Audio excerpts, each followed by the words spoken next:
Welcome back to the Game to Love podcast. On this episode, we're going to be speaking with Indian sensation Sasikumar Mukund. If you're really enjoying the content, don't forget, hit that subscribe button, hit that like button, and leave any questions in the comments below.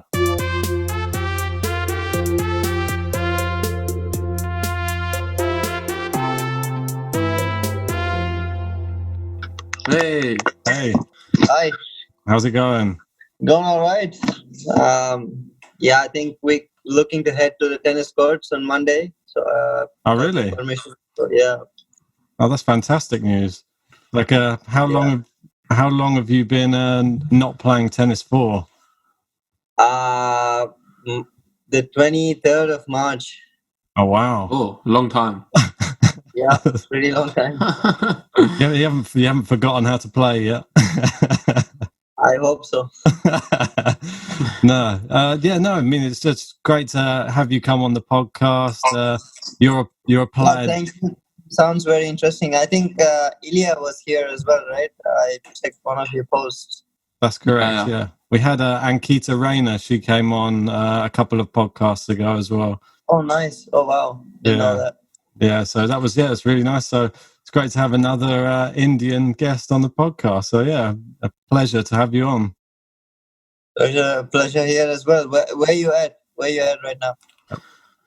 We're both in London. Just Ben's more in London. I'm just on the outskirts. Oh, nice. But we both work in London. But at the moment, we can't get there's no working at all. It's just working from home on the laptop. So yeah, fair enough. How's it been there? Is the cases going up, down? It's slowly now coming down. It's we reached that peak like last month or so, or maybe the month before. But so it's not doing too bad. We're getting in a much better place. Like things are slowly opening up now. I think we've got shops starting to open up maybe next week. Yeah, I read somewhere that they're going to open up restaurants outside areas because it's been quite nice, the weather here. So they might just have just outside food and drink. So that's a start. Yeah, that's a start. Yeah. I mean, so yeah, let's begin anyway. Let's get straight into it. So what I wanted to ask you is, what have you been up to in quarantine? Have you been doing anything new? Actually, I wrote a few blogs.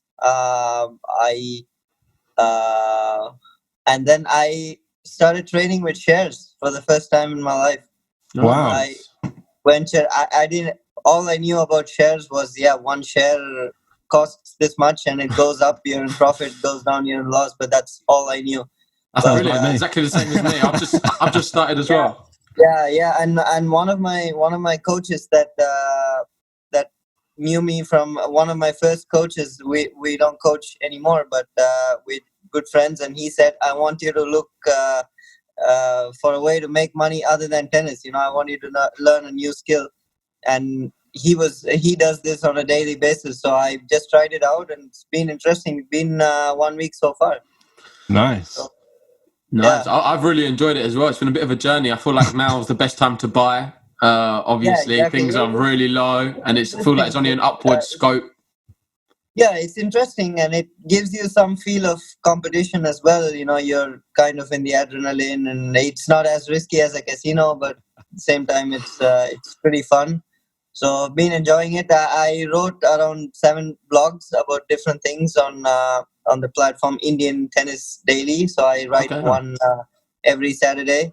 I wrote about different things, about anger management, frustration, expectations, parents, and parenting, coaching, and that's interesting.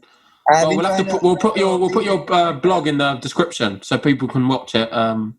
Sure, that would be great. And I've been doing a lot of fitness. I've been working very hard on the physical part because I never had the time to do certain brutal workouts and focus on specific things because there always was a tournament to show up and was always something coming up in 1-2 weeks. But now I have all the time to prepare. So I also tried out different ways of eating. I tried out the keto diet. I tried the vegan diet.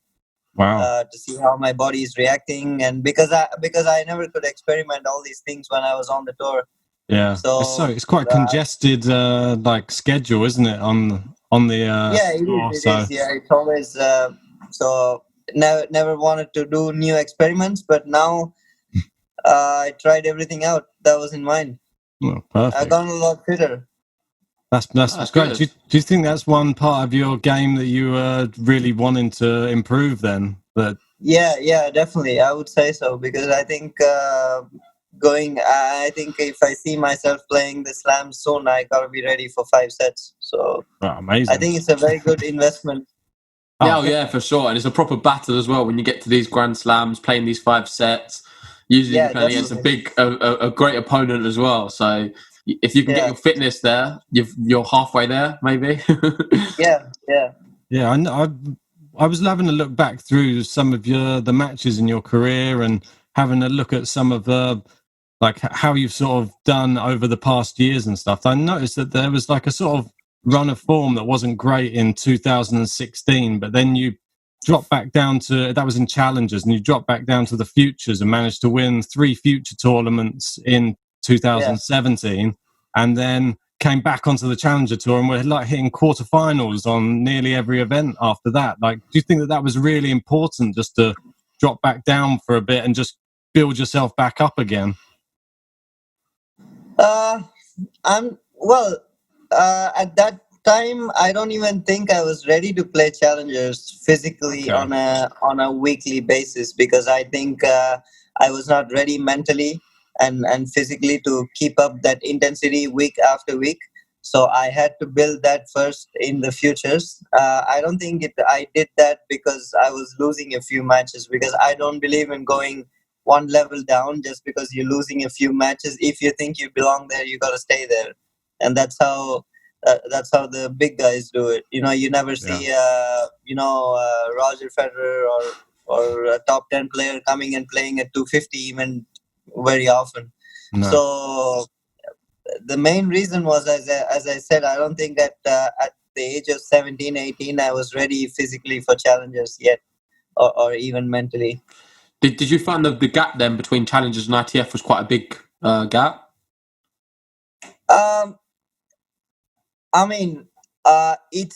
It's small, but it's still very big. It's like one of those sayings that you say, so close yet so far.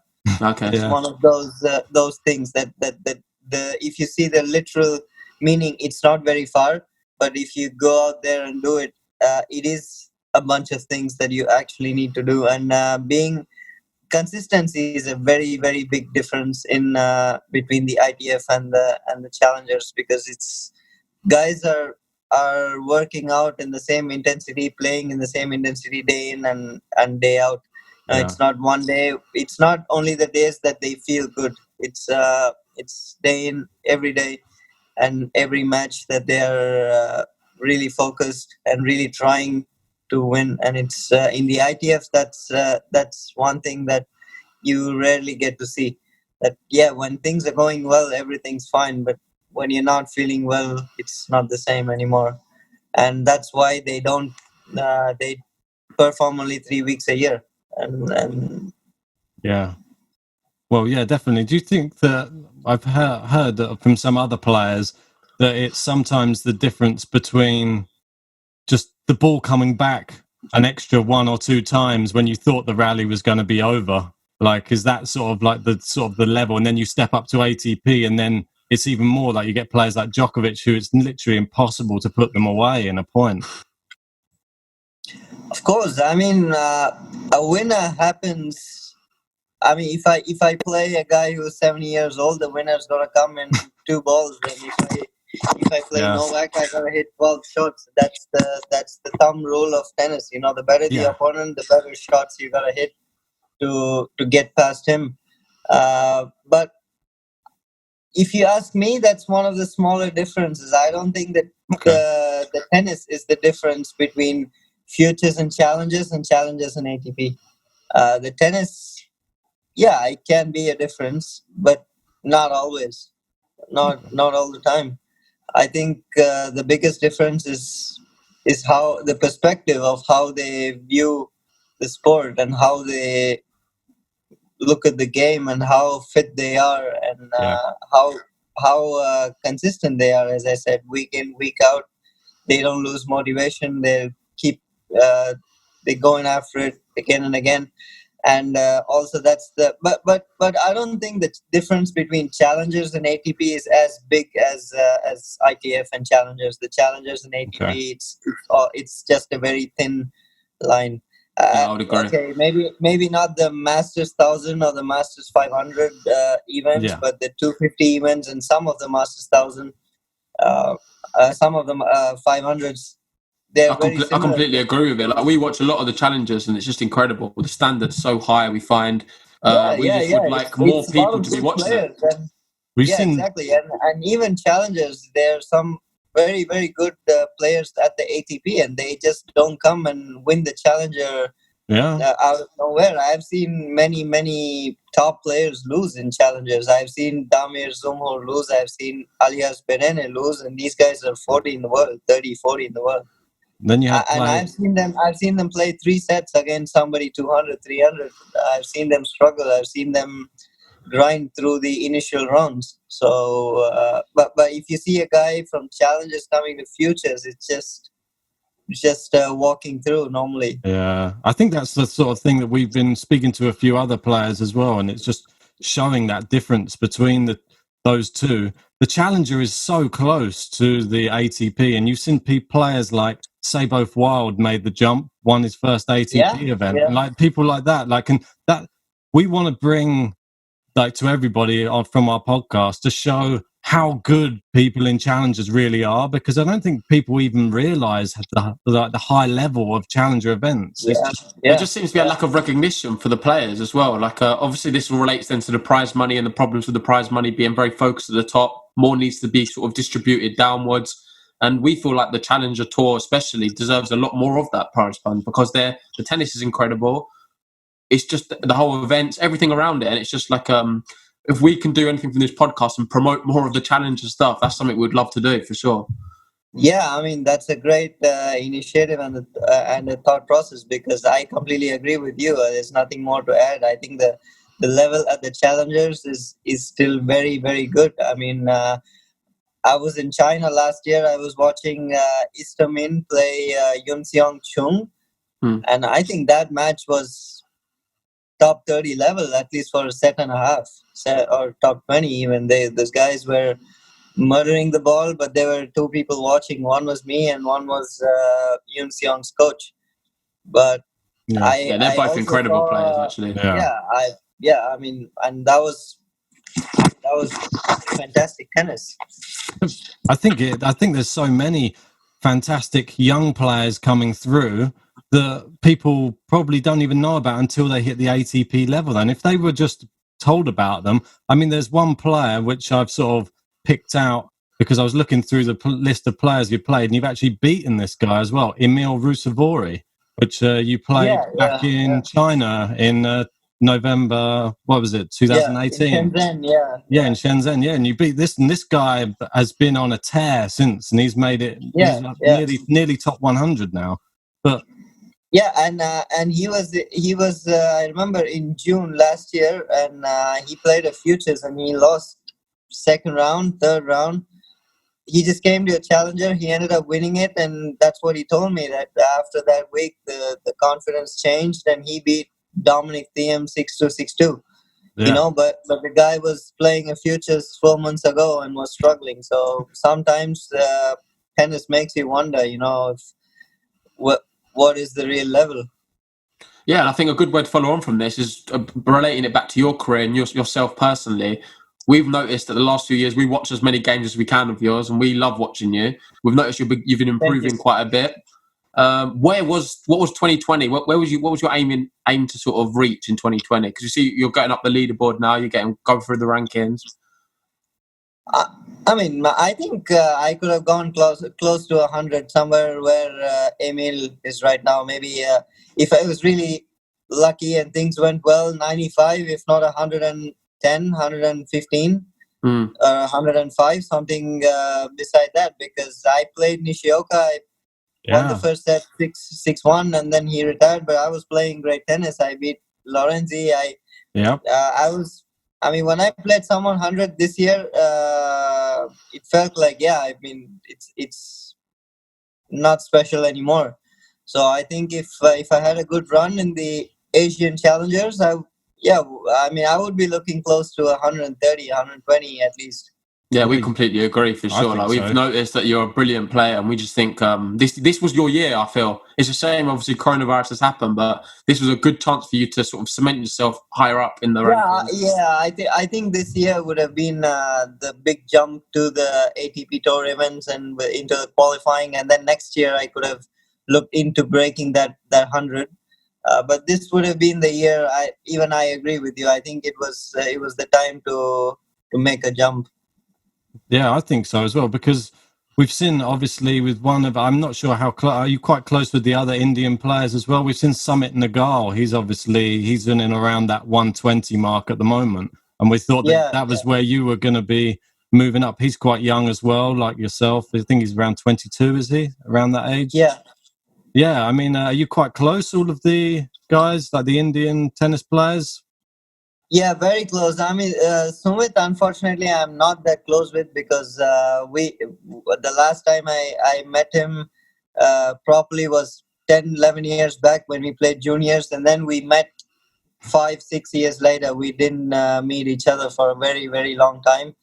And that kind of, of course, we are definitely on very good terms, but we're not great friends. But I'm really, really close with the other players, Prajnesh, for example, or the doubles guys, Vishnu or Balaji. I mean, I'm very close to these guys. Oh, amazing. Yeah, it's good, because we've been speaking to a lot of other players, and they're saying how important it is to have other players around you, just to have I don't know, like somebody on tour that you can always turn to, like they're sort of like your brothers, like that type of thing. Yeah, definitely. And from Great Britain, I have two very good friends. I mean, we don't talk on a daily basis, but we share a great relationship. Is Jay Clark and great, and Liam Brody. Both of them. Yeah. Jay's sister also. I share a good thing with her, and we all have great talks when we meet. And Jay especially. I mean, he's, I think, a great guy. He always wishes me good. So yeah, these are two guys that I can remember from Great Britain. Oh, fantastic. Yeah, I mean, sort of talking about Great Britain and stuff. Have you had much chance to play over in Britain? I didn't see too much grass court tennis on your resume. It's coming soon, Ben. It's coming. I just played. I don't have a visa. First of all, I need to get one if I get into windy qualies. But I played Stuttgart last year, and I loved it. I love playing on grass. Last year was my first time, but I loved it. Absolutely loved it. I think it's gonna be if I make the top 100, that's gonna be, I think, my breakthrough surface. Because if there's somewhere that I can play well, I feel it's grass. Yeah, that's brilliant. We'll look out for you for sure. Then we'll be there. If you're ever in any tournaments in England, we'll be there in the crowd cheering you on. Yeah, of course. Because how I realized is I was in Vienna. I was practicing on clay the whole 2 weeks. Red clay, slow, heavy, raining, and I get a call on Friday morning that you have a wildcard for Stuttgart in the qualies. Oh, nice. I got a call that I'm first out in qualies from the ATP. So I decided to fly out at 3 p.m. At 1 p.m. in the afternoon. I go there. You get a court only for 30 minutes. You just get to hit only 30 minutes, because there's 3 courts and there's heaps of players. So there was Steve Johnson, there was Felix Alisime, there was Munar, and all these guys waiting to practice. And I didn't book a court beforehand. So one of the guys were kind enough to practice with me. I hit for 30 minutes. And I played the next day. I lost to Gregor Barrère 6-4, 6-4, but it felt like I've been practicing there for a whole week. It just felt so natural. I played for 30 minutes and 30 more to warm up in the morning, and that was it. And it felt so natural after playing on clay. I didn't even feel like I've been practicing on clay. Just felt, I've been here for ages. Just goes to show, if you get that practice in and these match experience, you could really go far on the surface, and it'll be interesting to see what the years so. come. I definitely think so, because for the first time, I would never be able to do that for hard. I mean, just practice 30 minutes and then get on a court. It feels very uncomfortable, but I've been practicing here for a month or something. It just feels so natural. So the moving, the bounce, the return, the serve, and everything. Yeah, another great player that you played. The fact that you only had 30 minutes to warm up before playing such a great player as well, and still managed to only lose 4-4 as well to Barrera. That's like a really sort of a great achievement in a way, because it just sets you up like nicely now for when you next go on there. You've got that confidence. You've already played that well against somebody that good. Definitely. I think I'll definitely look forward to the grass season when I play. I'm curious. Yeah, I mean, you play. Yeah, sorry, go on, Joe. No, go on, Ben. You can say. No, I was going to say, yeah, that's just one of many top players that I looked down your resume, and it's showing you've played like Jordan Thompson, Vasek Pospisil, Arjes Badeni, Marcus Bagdatis. We got Sunwoo Kwon, who's like a really promising young player as well. Like, which one of the, like, doesn't have to be those players, or any player you've played in your career so far, have you been most impressed by, or just wow on the court? That I played, Emil was one of them. Yeah. Rusevori was, he did impress me. Yeah, we had Petrovic on as well. He said the same. He said Emil was the way he hits the ball, you can tell that he's going to be a good player. He has that extra bit of pace on the ball. So he knew he was in a game instantly. That first forehand thing, like, oh wow, this guy can play tennis. Yeah, definitely. I did have that feeling. Davidovich Fokina, he didn't play that well against me, but I've seen him play other matches, and I thought this guy is a joke of a player. I mean, these two guys, and Felix. Oh well, yeah. Felix, I knew. He was 150 at this time, and he was playing qualies in Tashkent because he forgot to send his entry, and he was match point down in first round of qualies against Aslan Karatsev. But I watched this match, and 6 months later, the guy is playing in the world. But the way he was striking the ball, I mean, I thought this guy. I'm wondering how he's not top 100 yet, but he's gonna be up there very soon. Yeah, he's a brilliant player, Felix. He can go a long way. Like, even he started 2020 very well as well. He got to a final of an ATP. I think he got to the final of 2. Unfortunately, he lost both of them. Rublev, Andre had a great start as well. He won the first 2 events of the year, and not easy ones. In Doha is always loaded with good players, and then he went into Adelaide with all the travel stress and everything, and ended up winning it there. 2 weeks in a row. I mean, I think I was looking out for him this year if something went well. Well, he was definitely he was the most in form, perhaps, at the beginning of the year. I mean, Felix was up there, but he wasn't winning the tournaments. But Monfils as well. Monfils, he was incredible for someone who's been around the tour for a long time and playing some of the best tennis he's ever had, really. And then you had Djokovic, who was unbeaten up until the break as well. So there was a load of players that were really. It was going to be such an interesting 2020. We're so disappointed when everything got shut down, but we're even more excited for when it starts back up. Yeah, I mean, it's maybe, of course, it's unfair to say if it happened for good, because many families have lost their jobs and they've been starving. But for some people, it definitely can work out to the positive, because it's always good to have time to sharpen your axe and then go back at cutting the trees, and then you're only going to do better. So if you take tennis players, of course, apart from the financial part that you're not making money, it's a great time to introspect what went wrong in the last 5 years, or what is the reason, or what they could have done better. And this is a great time to look back at it, to watch each one of your matches, to analyze, to set goals, and many other things. So I think it's also many good things that happen to many tennis players. Yeah, and after talking to you now, I'm expecting brilliant things from when you return. You've got a new diet now. Your fitness is up. You've had time to reflect on your game, definitely. and you was already in form before. So now we're going to see a new guy altogether. I think I'm going to play my best tennis when I'm back because mentally I'm just much more free. That I suddenly, I just went and told my mom one day that, listen, I mean, I remember sitting with my coach in February, and I was setting goals that I want to be here by the end of the year, and my coach was saying, you know what, just take it match after match. You don't know what's going to happen. But then here we are. So I think that's my lesson learned. Now I'm going to play match after match. And suddenly now I just see tennis as something without any burden on the shoulders. So I think when I go back, there's very less weight on my back. There's no extra luggage. There is no added bags anywhere. So I think it's going to be a good impact.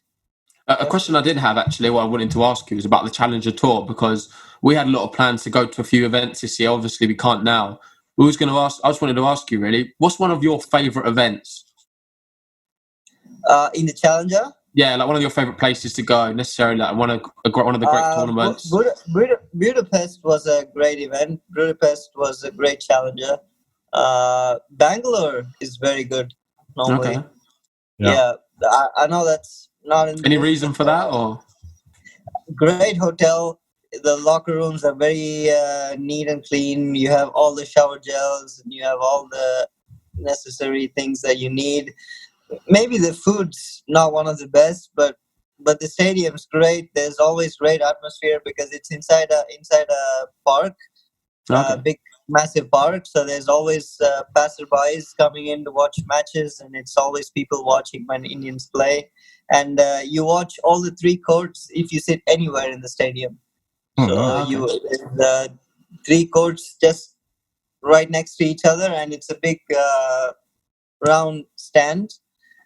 And wherever you sit, you're going to watch all the three courts. So that's really interesting. I never knew that. No, I'll have to have a look after this. So that was good. I mean, mostly all the events were in the challenges are good. I mean, sometimes China can be tough, but Seoul was great. Yeah, Seoul was amazing. Augsburg, Germany was amazing. Okay, was BMW cars everywhere driving you to the nice to the place. Australia is very nice, except of course the playing conditions are tough, but very well organized. I was going to ask you about that as well. That was sort of ties in nicely because when we spoke to Ankita, she was saying, I asked her about the humidity in some of these tournaments like the US Open and things like that. In Australia, obviously, we've seen people frying an egg on the court and things like that, like the temperatures it gets to. What's like the hardest conditions, like you say, you've had to play in as a tennis player? I think Jinan in China. Yeah, it was impossible to play. It was 44 degrees and 95% humidity. Oh, God. I feel sorry for Ben. He would just fry.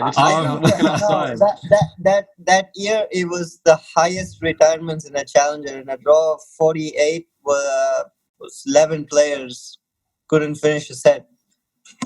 And some players didn't even want to play. It was Akira Sandilan. He played 3 games and he said, I just can't stand here anymore. Who was that, sorry? Akira Sandilan. Oh, okay. Yeah, so he was... How did you fare in that tournament? I won a round, but I was dead the next week.